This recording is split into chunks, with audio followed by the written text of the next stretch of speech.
normally, Charlie, we do autobiography awards, but we had a discussion yesterday, and we thought, in solidarity with Gary Lineker and the Match of the Day team and all the commentators, some of whom are mates of mine, we thought we'd actually spend a bit of time talking about what Gary Lineker has got in trouble for, and talking about the bill itself. And we're going to do it in the company of Zoe Gardner, who is a migrant policy expert and a migrant rights campaigner. Zoe, thanks so much for coming on. Appreciate it. Cheers. Thanks for having me, Charlie. Thanks for having me, Max. What have you made of the last 2-3 days? Oh wow, it's been an amazing and pretty depressing news whirlwind, hasn't it? I mean, from the announcement of the government's bill, which is all about stripping away the rights of a vulnerable minority group in this country, introducing the blanket detention without trial of huge numbers of people in the country, and turning our back on our tradition of refugee protection, to then seeing, you know, Gary who spoke up about it, who used his platform to say that he didn't agree with this, subject to this absurd paranoid backlash from the Match of the Day and BBC, and then you know the heartening part, which is the huge solidarity. I mean, it speaks to, you know, Gary must be a well-loved member of that team. He must be a top guy, because everybody's walking out with him. Imagine having that kind of power, that you could bring down Match of the Day just because you wanted to share your humanitarian opinion. I want to ask a few questions that we have already been. Charlie and I talked about this at the top of the show. We've already been texted in a few questions, and I want to ask the sort of questions that I don't want to preach my opinion. People know how I feel about this subject, but a lot of people will ask a few questions. The first one of which is, why can't these people stay in France? Well, I'm really glad you asked that question, because it is, I think, really, even people who understand and care about refugees, they don't understand why you would risk your life to escape from France. So I think, first of all, it's really key to remember that more people apply for asylum in France than apply for asylum in the UK. So it's a small minority that come to us. More people apply for asylum in lots of different European countries, and far more people than that stay in countries that are much poorer than any European country, the country neighbouring the one that they've escaped. So it's only a tiny minority of people who actually reach the UK. And the reasons in most cases why they're doing that is because of ties to the UK. So the UK colonised most of the world. We have left a legacy where people speak our language and feel a kinship and a history and a link with us. We have very well established diaspora communities from all over the world, and people therefore want to come and join those communities where they know that they'll be safe, they'll be welcomed. Maybe they have family members here. I want to let you know that even if you're, say, a Syrian refugee with brother, sister living here in the UK, settled here in the UK, you don't have any legal way to reach them. We don't provide people with visas to make that journey if they're refugees. So the only option left to people is to come here from France. And let's be real, why should France have to take on the entire responsibility? The basis of refugee protection is that we all step up and do our fair share. And I think most people in this country do want the UK to do our fair share. It shouldn't be all on France, because then France can say, well, it's all on Italy. And then Italy can do the same thing. And we end up with a situation where nobody can seek protection from persecution. And nobody wants that. So I'm going to read something we've been texted in so far. This is from Pete. Are you stupid? Can't afford to pay taxes and still afford to live. Note the word illegal in illegal immigrant. Why should the working class of this country keep them, send them all back? That's the general vibe of his text. Could you tell me the difference between an illegal immigrant and an asylum seeker?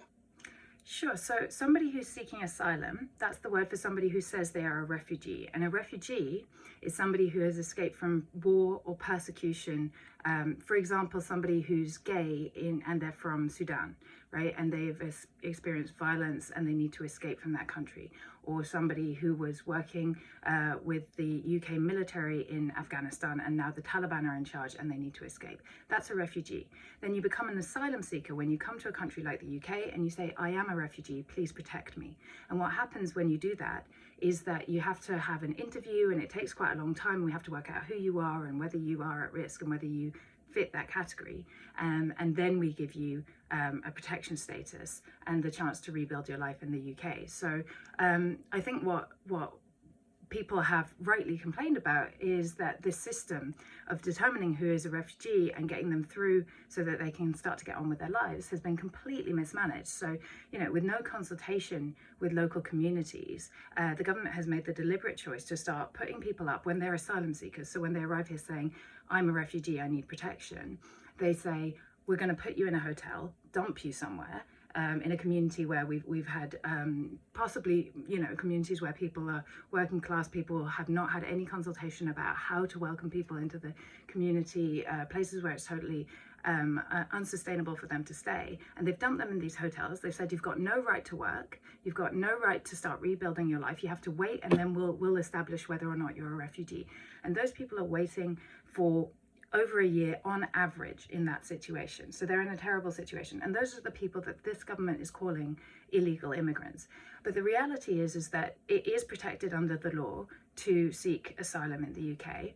And that's why they can't just send them all back. Because first of all, other countries are real countries too.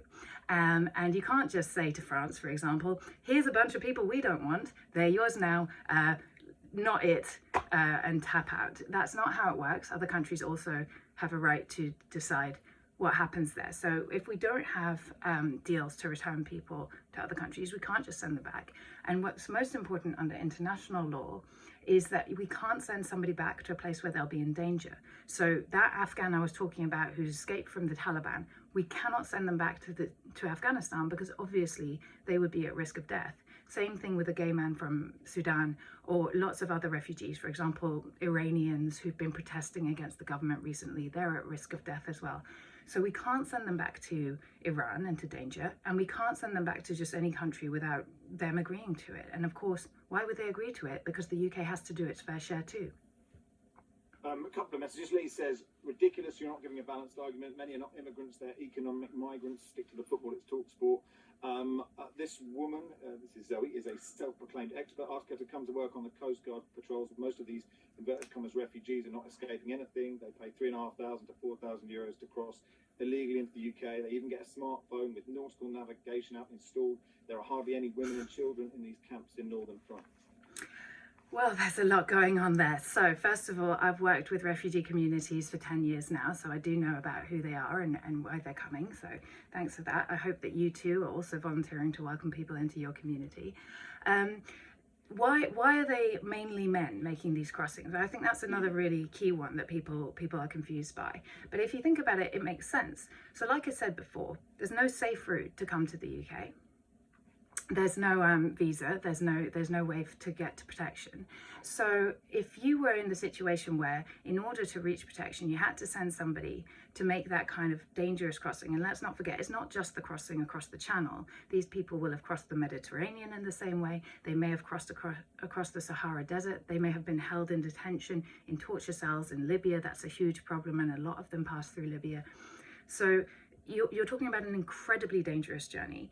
And so obviously, in many cases, in order to protect women and children, families send their strongest young men ahead in the hope that when they are recognized as refugees, they'll be able to reunite the families and to do that safely. So in a lot of cases, the families are waiting in unsafe situations or in unsanitary camps around the world, hoping that we will help their sons or their husbands, and that then they'll be able to join them. But let's be clear, there are still women and children who are in these situations. There are women and children who are crossing in the boats, and the government's bill proposes to detain all of them, regardless of who they are or where they've come from. We're tight for time, but a lot of the other questions that we will get, if we haven't got them already, everyone who is coming is a criminal or coming to live off benefits. That's something that I certainly get messaged.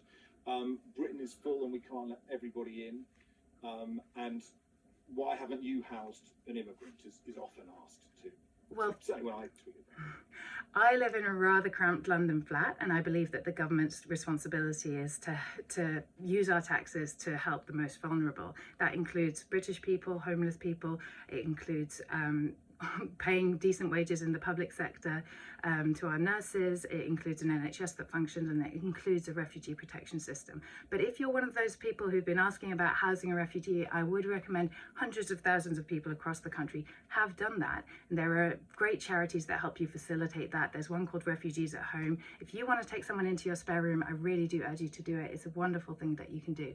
And then for the others, I think that you're just swallowing the lies that you want to hear, because you're letting the government divide us so that they can cling on to power. What you should be angry about is the fact that people are waiting for ambulances so long that they're dying and being harmed because the government has underinvested in our NHS for such a long time. That's the real scandal in this country.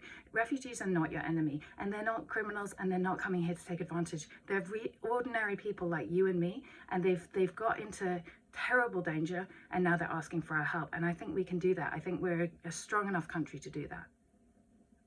Zoe, we've read you the horrible ones. There's lots of nice ones as well. We won't read those out, but just wanted you not to go away thinking everybody is horrible. We've had lots of very nice, supportive texts and tweets as well. Max and I could probably do this for another hour, but it's a sports show, and we've got to go on and talk about the show, as we get often told. But we wanted to give a balanced view on some facts and figures. Yeah, thank you so much for your time, Zoe. I really appreciate it. Zoe Gardner there. Thank you. Thanks for coming on.